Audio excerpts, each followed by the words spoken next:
آج آپ کے سامنے چند ایسے اعمال کا تذکرہ کروں گا جن سے انسان اللہ کی رحمت سے دور ہو جاتا ہے، کیونکہ ہم میں سے ہر ایک شخص وہ اللہ کی رحمت کا طالب ہے، اور کوئی شخص یہ بات پسند نہیں کرے گا کہ وہ اللہ کی رحمت سے دور کر دیا جائے۔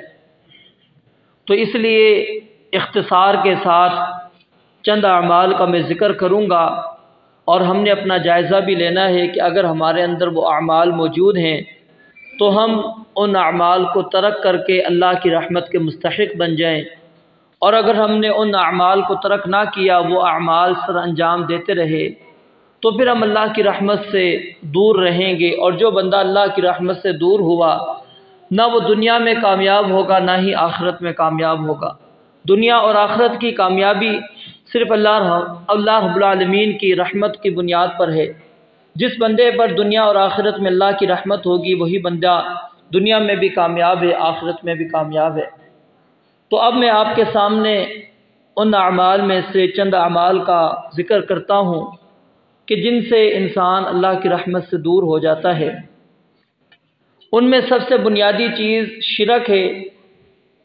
جو بندہ اللہ رب العالمین کے ساتھ شریک ٹھہراتا ہے، وہ چاہے اللہ کی ذات میں ہو، اللہ کی صفات میں ہو، اللہ کے ناموں کے اندر ہو، کسی بھی اعتبار سے رب العالمین کے ساتھ شریک ٹھہرا لیتا ہے، وہ بندہ اللہ کی رحمت سے دور ہو جاتا ہے۔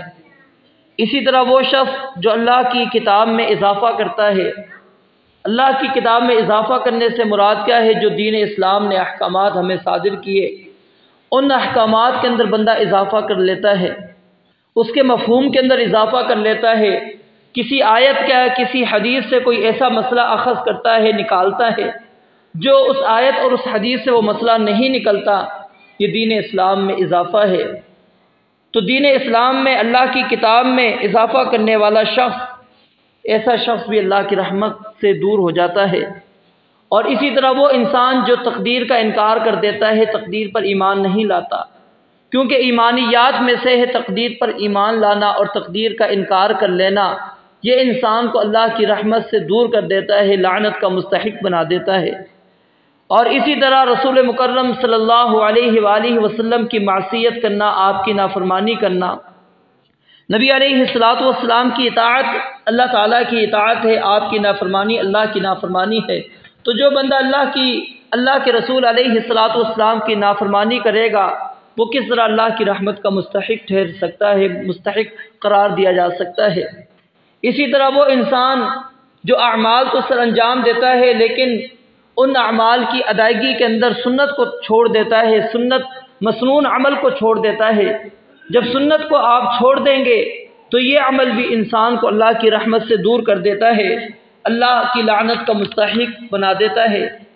اسی طرح بدعت، اس کو رواج دینا، بدعت کو پھیلانا، بدعت بذات خود ویسے ہی بڑا سنگین جرم ہے، لیکن اگر کوئی شخص اس بدعت کو پھیلانے کا باعث بنتا ہے، بدعت کو پھیلاتا ہے، اس کو رواج دیتا ہے لوگوں کے اندر، تو ایسا شخص اللہ رب العالمین کی رحمت سے، اللہ کی رحمت سے وہ بندہ دور کر دیا جائے گا، وہ لعنت کا مستحق ہے۔ اور اسی طرح قبروں پر مسجد تعمیر کرنے والا شخص، نبی مکرم صلی اللہ علیہ وآلہ وسلم نے یہود و نصارہ پر لعنت کی ہے۔ اس کی وجہ کیا تھی کہ اتخذوا قبور انبیائہم مساجدہ، کہ انہوں نے اپنے نبیوں کی قبروں کو سجدہ گاہ بنا لیا تھا۔ تو قبروں کو سجدہ گاہ بنا لینا، اس کو مسجد بنا لینا، اس کے اوپر مسجد کو تعمیر کر لینا، یہ بھی اللہ کی لعنت کا مستحق ٹھہرا دیتا ہے عمل۔ اور اسی طرح صحابہ کرام رضوان اللہ علیہم اجمعین کو برا بھلا کہنا، ان کو سب و شتم کرنا، ان کو گالی گلوچ کرنا، ان کو طعن و تشنیع کا نشانہ بنانا، نبی علیہ السلام نے ایسے شخص کے اوپر لعنت قرار دی ہے۔ اور صرف اللہ کی لعنت نہیں ہوتی ایسے بندے پر، اللہ کی لعنت کے ساتھ تمام فرشتوں کی لعنت، تمام لوگوں کی لعنت ایسے بندے پر ہوتی ہے جو صحابہ کرام رضوان اللہ علیہم اجمعین کے اوپر طعن و تشنیع کرتا ہے، ان کو برا بھلا کہتا ہے۔ اسی طرح وہ انسان جو مدینہ کی بے حرمتی کرتا ہے، کیونکہ نبی مکرم صلی اللہ علیہ وسلم نے مدینہ کو حرم قرار دیا ہے، تو مدینہ کی بے حرمتی جو شخص کرتا ہے وہ بھی اللہ کی رحمت سے دور ہو جاتا ہے، وہ لعنت کا مستحق ہوتا ہے۔ اسی طرح وہ شخص جو دین اسلام میں جو اللہ کی حدود ہیں، اللہ کے شعائر ہیں، ان میں رکاوٹ بنتا ہے کہ حدود اللہ کے نفاذ کے اندر وہ حدود اللہ نافذ نہیں ہونے دیتا۔ مثال کے طور پر چور نے چوری کی، اب اس کے اوپر جرم ثابت ہو چکا ہے، اور جرم بھی اتنا بڑا ہے کہ جس کے اندر شریعت کی حد ہاتھ کاٹنا اس کے اوپر واجب ہو جاتی ہے۔ اب اگر کوئی شخص اس کے اندر رکاوٹ بن جاتا ہے تو یہ وہ عمل ہے جو انسان کو اللہ کی رحمت سے دور کر دیتا ہے، اللہ کی لعنت کا مستحق ٹھہراتا ہے۔ عبدالمصور ذرا ان کو ایک ایک مار کے باہر بھگائیں، یہ ایسے نہیں جائیں گے۔ تو حدود اللہ کے نفاذ کے اندر رکاوٹ بننا، سیدہ فاطمہ رضی اللہ تعالیٰ بلکہ سیدنا اسامہ بن زید رضی اللہ تعالیٰ عنہ کا بڑا معروف واقعہ ہے، مشہور واقعہ ہے۔ وہ نبی مکرم صلی اللہ علیہ وسلم کے پاس آئے تھے، ایک بنو مخزوم قبیلہ کی عورت تھی جس نے چوری کر لی تھی۔ اب قریش کے اندر بڑا ہی معزز خاندان شمار کیا جاتا تھا۔ انہوں نے کہا کہ اگر اس عورت کا ہاتھ کٹ گیا تو پھر تو قیامت تک کے لیے ہم بدنام ہو جائیں گے، لوگوں کو یہ بات پتہ لگ جائے گی کہ بنو مخزوم کے اندر فلاں عورت نے چوری کی تھی۔ سفارش کے طور پر سیدنا اسامہ بن زید رضی اللہ تعالیٰ عنہ کو نبی علیہ الصلوۃ والسلام کے پاس بھیجا جاتا ہے۔ سیدنا اسامہ بن زید رضی اللہ تعالیٰ عنہ نبی علیہ الصلوۃ والسلام کے سامنے آ کر یہ مسئلہ پیش کرتے ہیں کہ آپ کچھ اور لے لیں، چوری کا جو مال کہتے ہیں وہ سارا مال بھی دیں گے، جو آپ جرمانہ رکھتے ہیں وہ جرمانہ ادا کرنے کے لیے تیار ہیں، لیکن ہاتھ نہ کاٹیں۔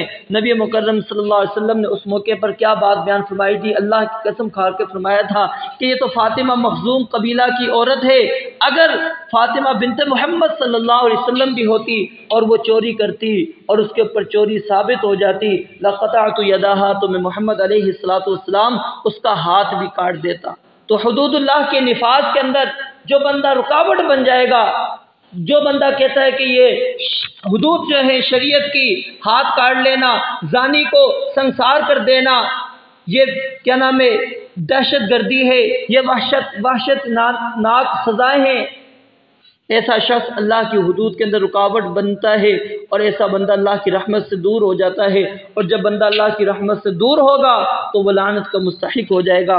اسی طرح والدین کا نافرمان، والدین کی نافرمانی کو رسول مکرم صلی اللہ علیہ وسلم نے ایسے شخص کے اوپر لعنت کی ہے کہ جو والدین کے اوپر لعن طعن کرتا ہے، ان کو گالی گلوچ کرتا ہے۔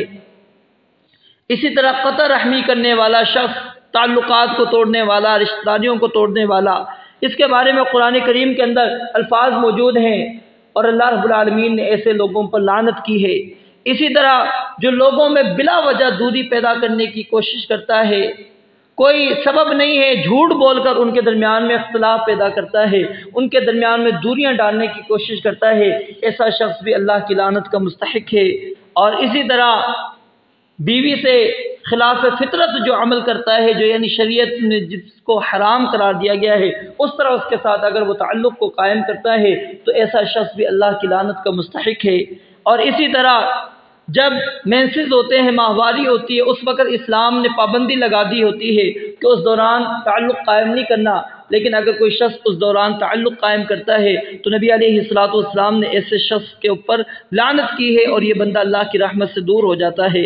اور اسی طرح جو ایک مرد دوسرے مرد کے ساتھ بدفعلی کرتا ہے، لواطت کرتا ہے، ایسا شخص بھی اللہ کی رحمت سے دور ہو جاتا ہے، لعنت کا مستحق ہے۔ اور اسی طرح جو شخص حیوانات ان کے ساتھ زیادتی کرتا ہے، ان سے اپنی جنسی تسکین پوری کر لیتا ہے، ایسا شخص بھی اللہ کی لعنت کا مستحق ہے۔ اور اسی طرح جو حیوانات کو مسئلہ کرتا ہے، ان کے یعنی ناک کاٹ لیتا ہے، پاؤں کاٹ لیتا ہے، ان کے کان کاٹ دیتا ہے، مسئلہ ان کا کرتا ہے، تو نبی علیہ الصلوۃ والسلام نے ایسے شخص کے اوپر بھی لعنت کی ہے۔ اور اسی طرح جو شخص اللہ تعالیٰ کی تخلیق کو بدل دیتا ہے، یعنی اللہ تعالیٰ نے مرد پیدا کیا، وہ عورت بننے کی کوشش کرتا ہے، عورت ہے وہ مرد بننے کی کوشش کرتا ہے، تو ایسا شخص جو اللہ کی تخلیق کو، خلقت کو بدلتا ہے، وہ انسان بھی لعنت کا مستحق ہے۔ اور صرف یہ نہیں، ہمارے اندر خلقت کی، تخلیق کی تبدیل کرنے کی بہت ساری صورتیں رائج ہو چکی ہیں، خواتین کے اندر بھی اور مردوں کے اندر بھی۔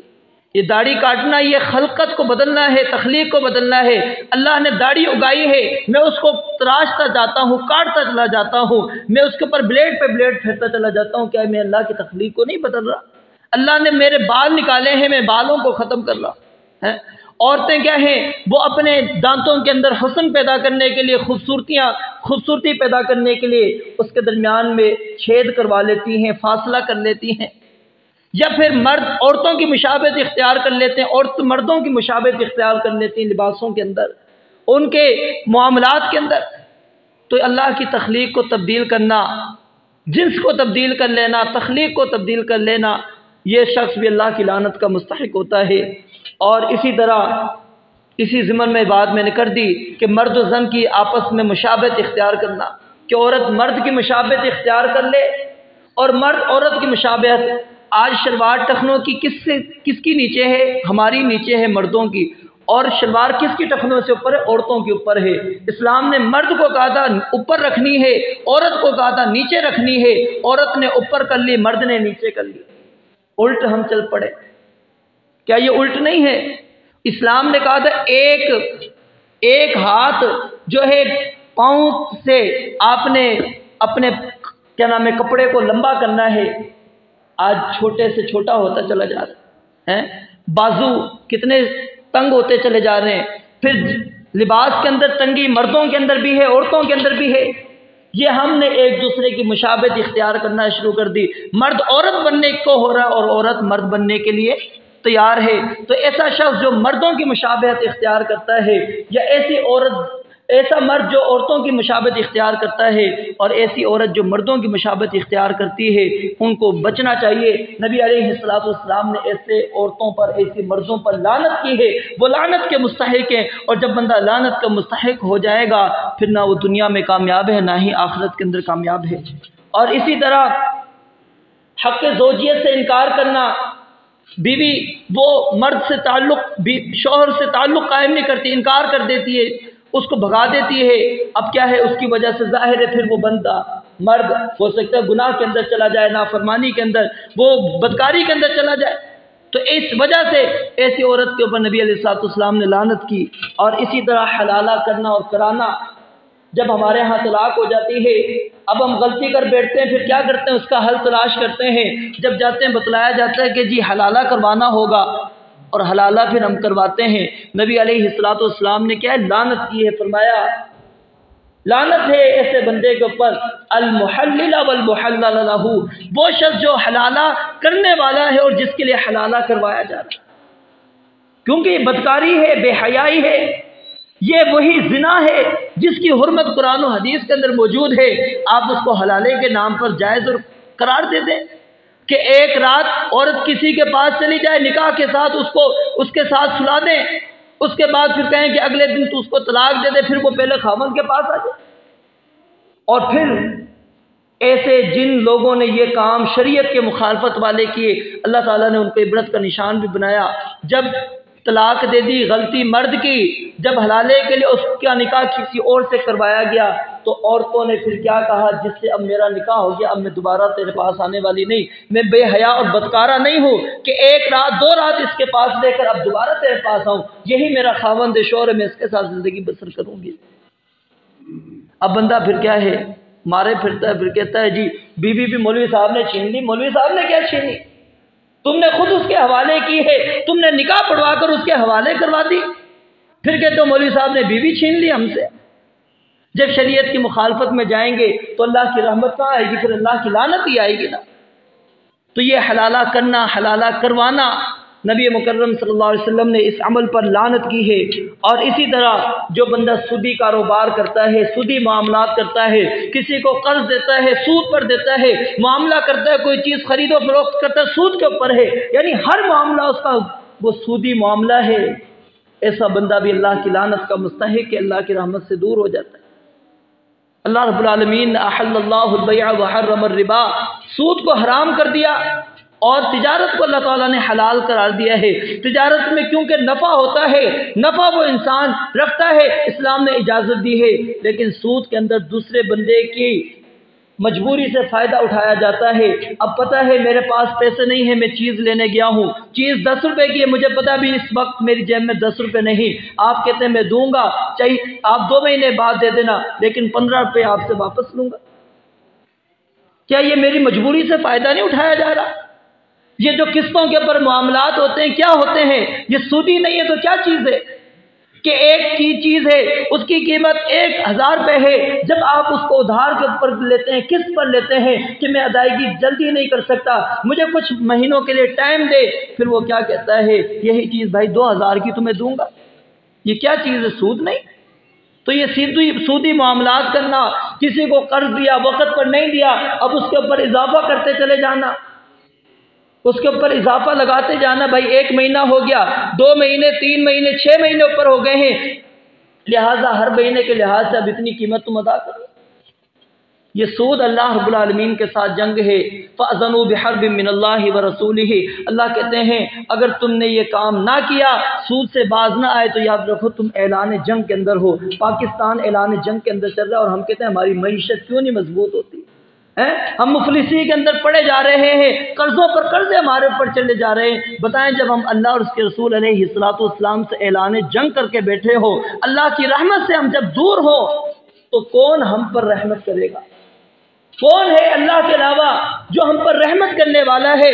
جب ہم نے اللہ سے جنگ کر رکھی ہے، ہم نے اپنے سارے معاملات سود کے اوپر چلا رکھے ہیں، تو پھر ہم کہتے ہیں جی ہماری معیشت مضبوط ہو جائے، اس طرح معیشت مضبوط ہو جائے گی۔ وہ طریقہ ہے، لاکھوں طریقے آپ اختیار کر لیں، جب تک آپ سود سے توبہ نہیں کریں گے، سود سے تائب نہیں ہوں گے۔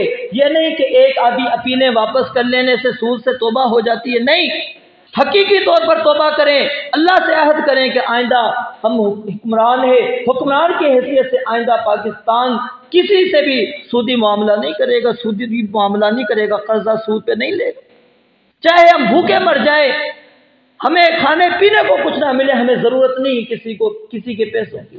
جب اللہ کی جنگ سے نکلے آپ، پھر دیکھیں اللہ رب العالمین ہمارے معاملات، ہمارے حالات کس طرح ٹھیک کرتے ہیں۔ خربوں پہ ہمارے پاس موجود ہیں، ہمارے پاس ہر وسائل موجود ہیں، اس کے باوجود ہم سوچتے نہیں ہیں کہ آخر کیا وجہ ہماری معیشت مضبوط کیوں نہیں ہوتی، مستحکم کیوں نہیں ہوتی۔ مہنگائیوں کو آپ اتنی اونچائیوں پر لے جانے کے باوجود بھی آپ کہیں کہ ہمارے قرضے نہیں اترتے، ہمارے پر حالات صحیح نہیں آ رہے، تو آخر اس کا سبب تلاش کرنا چاہیے۔ ہم سبب تلاش نہیں کرتے، ہم کہتے ہیں جی ڈالتے جاؤ، بوجھ پہ بوجھ ڈالتے جاؤ، 10 روپے والی چیز 500 روپے کی ان کو دو، 1000 روپے کی دو، لوگ لیں گے، مجبوری ہے ان کی۔ یہ نہیں دیکھتے کہ ہم کس طرح اللہ اور اس کے رسول علیہ الصلوۃ والسلام کی جنگ سے نکلیں، اور جب جنگ سے نکلیں گے تو پھر دیکھیں ہمارے اوپر معیشت ہماری کس طرح مضبوط ہوتی ہو۔ تو یہ شخص جو سودی کاروبار کرتا ہے، یہ تو حکومت کے حوالے سے تھا، ہم اپنے حوالے سے بھی چیک کریں کہ اگر میں کسی کو قرض دیتا ہوں یا کوئی چیز دیتا ہوں، صرف اس بنیادوں پر میں قیمتوں کے اندر تبدیلیاں کر رہا ہوں، اضافہ کر رہا ہوں کہ وہ وقت مانگ رہا ہے، وہ لیٹ پر لیٹ کر رہا ہے، تو پھر یہ سود ہے۔ اور سود سے اللہ رب العالمین فرماتے ہیں وَمَا آتَيْتُم مِّن رِّبًا لِّيَرْبُوَ فِي أَمْوَالِ النَّاسِ فَلَا يَرْبُو عِندَ اللَّهِ، اللہ کے ہاں بڑھے گا نہیں، دنیا میں تمہیں 1000 کے بجائے 2000 مل جائیں گے، لیکن حقیقت کے اندر اللہ کے ہاں وہ بڑھنے والا نہیں ہے، اللہ کے علاوہ اس کی کوئی حیثیت نہیں ہے۔ وَمَا آتَيْتُم مِّن زَكَاةٍ تُرِيدُونَ وَجْهَ اللَّهِ، اور جو تم زکوٰۃ ادا کرتے ہو وہ چاہے ایک آنا دو، ایک پیسہ دو، اللہ رب العالمین اس کو تمہیں بڑھا چڑھا کر پھر اللہ رب العالمین دیتا ہے۔ لیکن سود اللہ اس کو بڑھاتا نہیں، یمحق اللہ الربا ویربی الصدقات، سود کو اللہ مٹاتا ہے، برکت ختم ہو جاتی ہے۔ اور اس کا سب سے ہلکا ترین جو گناہ ہے وہ کیا ہے؟ ماں کے ساتھ بدکاری کرنا، یہ ہلکا ہے۔ 69 درجے زیادہ ہیں اور گناہ ہے، سب سے ہلکا درجہ ہے کہ ماں کے ساتھ بدکاری کر لے، باقی آپ 69 درجوں کا اندازہ لگا لیجئے، بڑھتے چلے جائیے، اس سے اوپر کتنے جرائم سود کی وجہ سے ہوں گے۔ اور اسی طرح وہ شخص جو رشوت لیتا ہے، آج چلے جائیے کوئی بھی معاملہ ہے، رشوت کے بغیر ہمارا حل نہیں ہوتا۔ 4-5 روپے کھلاؤ اس کو، پھر سیکنڈوں میں کام ہو جائے گا، نہیں کھلاؤ گے 4 سال بھی دھکے کھاتے چلے جاؤ گے، کام نہیں ہوتا۔ نبی علیہ الصلوۃ والسلام نے لعنت کی ہے الراشی والمرتشی کلاہما فی النار، نبی علیہ الصلوۃ والسلام نے فرمایا دونوں بندے جہنمی ہیں، جو رشوت لیتا ہے اور رشوت دیتا ہے، دونوں لعنتی ہیں، اللہ کی رحمت سے دور ہیں، اور دونوں کے دونوں جہنمی ہیں۔ آج ہمارا ہر معاملہ جہاں چلے جائیے رشوت کے علاوہ معاملے ہی نہیں ہوتے ہمارے۔ اسی طرح چوری کرنا اور شراب نوشی، شراب پینا، یہ عمل بھی انسان کو اللہ کی رحمت سے دور کر دیتا ہے۔ اسی طرح عورت کا زیادہ قبرستان جانا، کیونکہ قبرستان میں جانے کا جو بنیادی مقصد ہوتا ہے وہ آخرت کو یاد دہانی کرنا ہوتا ہے۔ اور جب عورتیں قبرستان جاتی ہیں نا، اس کی وجہ کیا ہے، کیوں ممانعت ہے؟